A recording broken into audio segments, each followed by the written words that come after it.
the garden of empty stones. In a world where we endlessly accumulate objects, worries, commitments, we forget that true wealth lies in the space we leave free. This Zen tale invites us to discover, alongside a master gardener, that wisdom is not found in what we add to our lives, but in what we dare to let go. If you've reached a stage where you wonder what is truly essential, if simplicity is knocking at your door louder than ever, these pages hold an ancient lesson. Less is more. Join us on this journey toward the serenity of conscious emptiness. Chapter 1. The Overflowing Garden. Kenji had devoted 40 years of his life to creating the most elaborate garden in the province. Every corner overflowed with statues, ornate bridges, stone lanterns, and ponds filled with exotic, colorful carp. Visitors traveled from distant cities to admire such abundance. Yet the elderly gardener had begun to feel something heavy in his spirit. Each morning, when he looked upon his creation, he felt a strange fatigue. Maintaining the garden required 5 assistants, and even then, there was always something to repair, clean, or replace. One autumn afternoon, while arranging new acquisitions for the garden, Kenji felt his breath falter. He sat by the largest pond, surrounded by his treasures, and for the first time in decades allowed himself to wonder, did all this beauty truly make him happy? The Zen master from the nearby temple, who had observed the garden's evolution for years, arrived at that moment. Without a word, he sat beside Kenji and watched the sunset. That night, the gardener couldn't sleep, haunted by a question he had never asked himself. How much of all this did he truly need? Chapter 2. The First Stone Removed. The next morning, Kenji visited the Zen master at the temple. The monk received him in a garden that contrasted dramatically with his own. Just 3 rocks on raked sand and a single cherry tree. "Master, my garden is admired by everyone, but I feel empty," Kenji confessed. The monk smiled and pointed at one of the stones. "This rock stood here for 20 years. I removed it a month ago. Now the garden breathes better." Kenji didn't understand at first, but something resonated within him. He returned to his garden and, after hours of contemplation, chose a decorative statue that had always felt excessive to him. With trembling hands, he removed it from its pedestal. The next day, he paused in that empty space. For the first time in years, he noticed how the morning light cast shadows over the moss. He had been so busy filling the garden that he had forgotten to truly see it.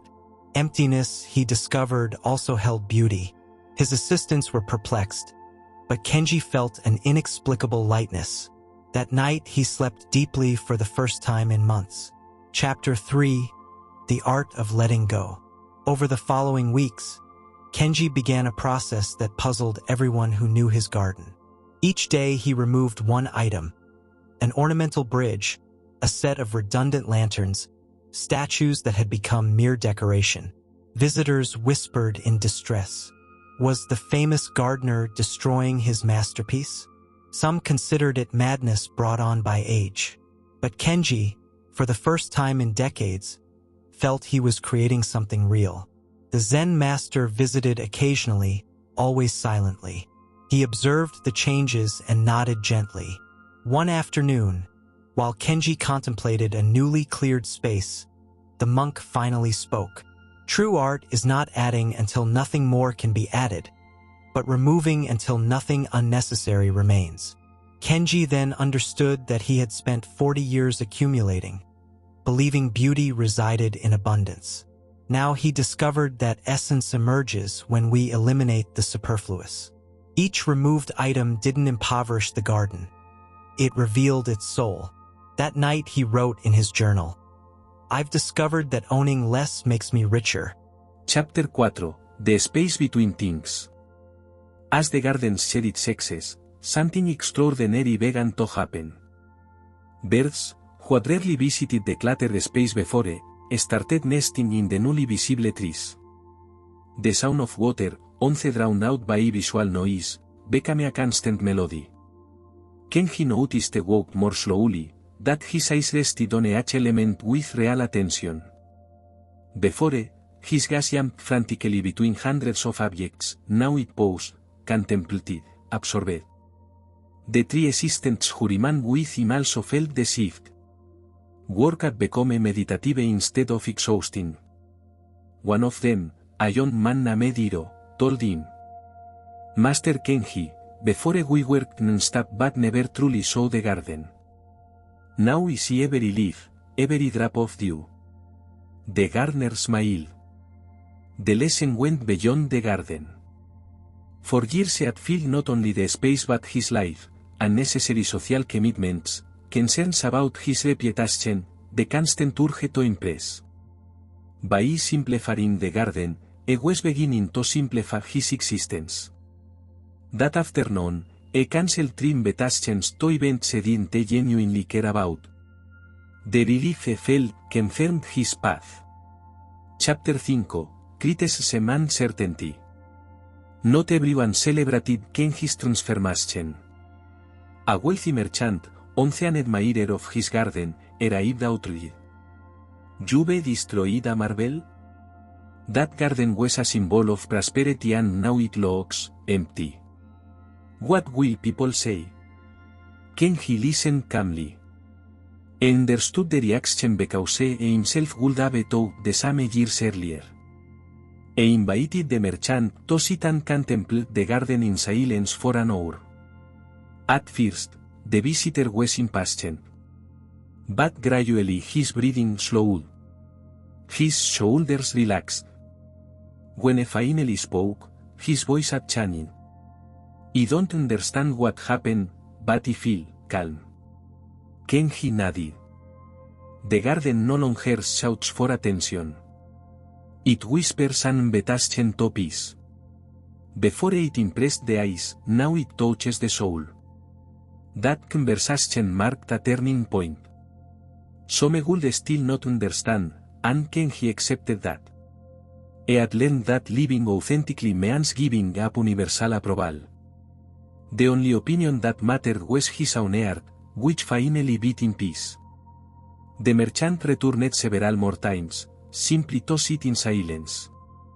Chapter 6, The Master Becomes the Student.